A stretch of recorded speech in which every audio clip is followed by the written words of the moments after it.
ఏమన్నా ల్యాండ్స్కేప్ అందరూ కనిపించాలి కానీ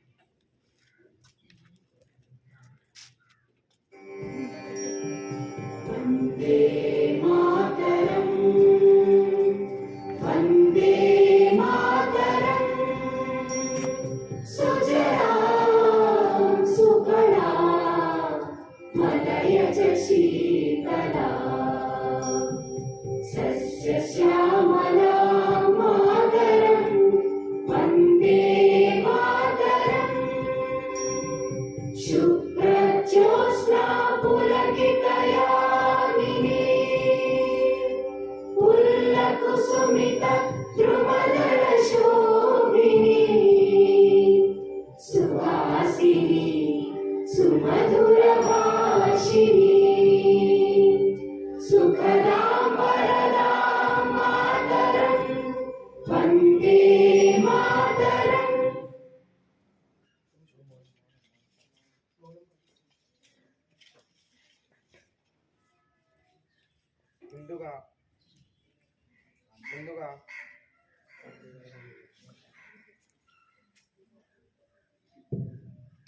ముందుగా మనం మొన్న కర్నూలులో జరిగిన బస్ ప్రమాద బాధితుల కోసం ఒక నిమిషం మౌనం పాటిద్దాం.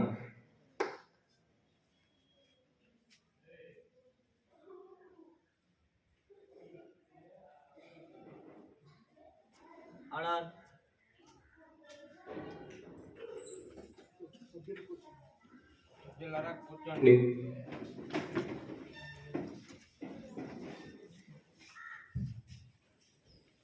మనందరి లక్ష్యం సక్రమంగా చర్చలు జరగడం, ఆలోచనలను వినడం మరియు సరైన నిర్ణయాలను తీసుకోవడం. అందువలన దయచేసి శాంతియుతంగా నియమాలు ప్రకారంగా చర్చలు పాల్గొనండి. చర్చలు నియమాలు చెప్పేటప్పుడు సభ్యులారా మీరు మాట్లాడేటప్పుడు శ్రద్ధగా వినండి. ఒక సమయం కింద ఒకరు మాత్రమే మాట్లాడే అవకాశం ఉంటుంది. ఆ సభాకరమైన సంఘటనలు సృష్టించే వ్యాఖ్యలు వద్దు.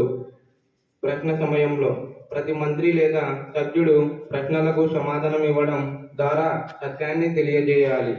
అన్ని చర్చలు మరియు ప్రశ్నలు వాస్తవాలతో మేలువించబడాలి. సీటింగ్ క్రమం, కౌంట్ టైం వంటి సూచనలు.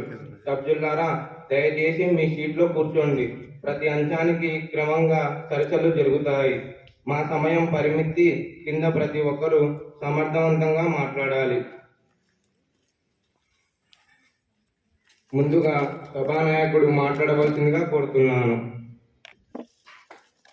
గౌరవ అధ్యక్ష గారు మరియు సభలో గౌరవ సభ్యులారా, సభానాయకుడిగా అందరూ సభ్యులను హృదయపూర్వకంగా స్వాగతిస్తున్నాను. ఈ సమావేశంలో చర్చలని సక్రమంగా నిర్వహణాత్మకంగా నిర్వహిస్తూ ప్రభుత్వ దృష్టికోణానికి సమర్పించడం నా బాధ్యత అధ్యక్ష. ధన్యవాదాలు.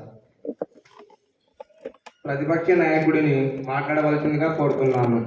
గౌరవనీయ స్పీకర్ గారికి మరియు సభలో గౌరవనీయ సభ్యులారా, ప్రతిపక్ష నేతగా ఈరోజు చర్చలో ఉన్న సమస్యలపై ప్రత్యామ్నాయ దృష్టికోణాన్ని అందించడం నా కర్తవ్యం.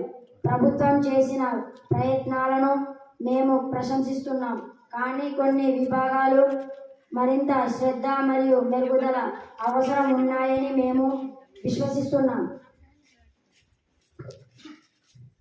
Now the house is in order. We begin the question hour. మొదటి ప్రశ్నను ప్రతిపక్ష సభ్యుడు అడగవలసిందిగా కోరుతున్నాను. ధన్యవాదాలు స్పీకర్ గారు. ఇటీవల ఇంధన ధరలు పెరుగుదల గురించి నేను ఆర్థిక మంత్రిని అడగాలనుకుంటున్నాను. సాధారణ ప్రజలపై ప్రభావాన్ని తగ్గించడానికి ప్రభుత్వం ఎలాంటి ప్రణాళిక వేస్తుంది? గౌరవనీయులైన స్పీకర్ గారికి, గౌరవనీయుల సభ్యులారా, ప్రశ్నకు ధన్యవాదాలు. పేదలు మరియు మధ్యతరగతి ప్రజలపై భారాన్ని తగ్గించడానికి ప్రభుత్వం చర్యలు తీసుకుంది. మేము ఎల్పిజి సిలిండర్లపై సబ్సిడీలను పెంచాము మరియు ఎలక్ట్రిక్ వాహనాలను ప్రోత్సహించడానికి పథకాలను ప్రవేశపెట్టాము. తరువాతి ప్రశ్నను ప్రతిపక్ష సభ్యుడు అడగవలసిందిగా కోరుతున్నాను. కానీ మంత్రి గారు ధరలు ఇంకా ఎక్కువగానే ఉన్నాయి మరియు ప్రజలు ఇబ్బంది పడుతున్నారు.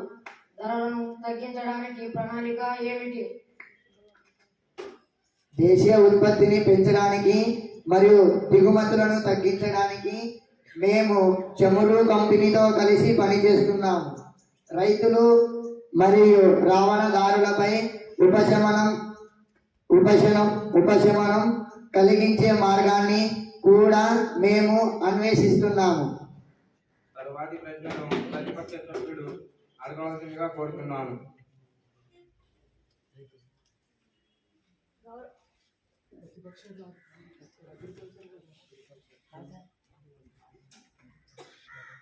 గౌరవనీయ అధ్యక్ష, మీరు అనుమతిస్తే మాట్లాడండి.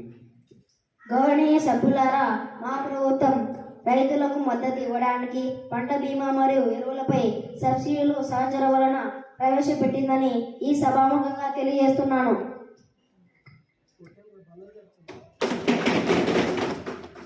తరువాత ప్రశ్నను ప్రతిపక్ష సభ్యుడు అడగవలసిందిగా కోరుతున్నాను. ధన్యవాదాలు అధ్యక్ష. అది సరిపోదు.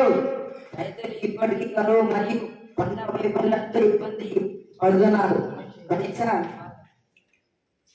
కనీస మద్దతు ధరను పెంచడం గురించి ఏమిటి? అది సరిపోదు. రైతులు ఇప్పటికీ మరియు కరువు పంట వైఫల్యాలతో ఇబ్బంది పడుతున్నారు. కనీస మద్దతు ధరను పెంచడం గురించి ఏమిటి? దీనికి మంత్రి గారిని వివరణ కోరాల్సిందిగా కోరుతున్నాను. ధన్యవాదాలు అధ్యక్ష. గౌరవనీయ సభ్యుడా, మేము దీనిని ఖచ్చితంగా పరిశీలిస్తాము. నీటిపారుదల సౌకర్యాలను మెరుగుపరచడానికి మరియు స్థిరమైన వ్యవసాయ పద్ధతులను ప్రోత్సహించడానికి మేము కృషి చేస్తామని హామీ ఇస్తున్నాను. తర్వాత ప్రశ్నను ప్రతిపక్ష సభ్యుడు అడగవలసిందిగా కోరుతున్నాను. కానీ ప్రభుత్వ పాఠశాలలో మౌలిక సదుపాయాల కొరత గురించి ఏమిటి? ప్రభుత్వం ఈ సమస్యను ఎప్పుడు పరిష్కరిస్తుంది?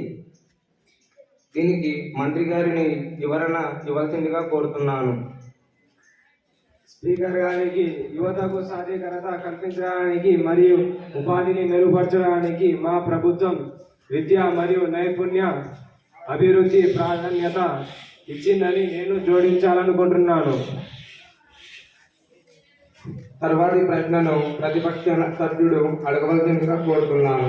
కానీ మంత్రి, మౌలిక సదుపాయాలు అభివృద్ధి ప్రాజెక్టులు చుట్టూ ఉన్న ఇటీవల వివాదం గురించి ఏమంటారు? ప్రభుత్వం వైఖరాన్ని స్పష్టం చేయాలిగా. దీనికి మంత్రి గారు వివరణ చేయాల్సిందిగా కోరుతున్నాను.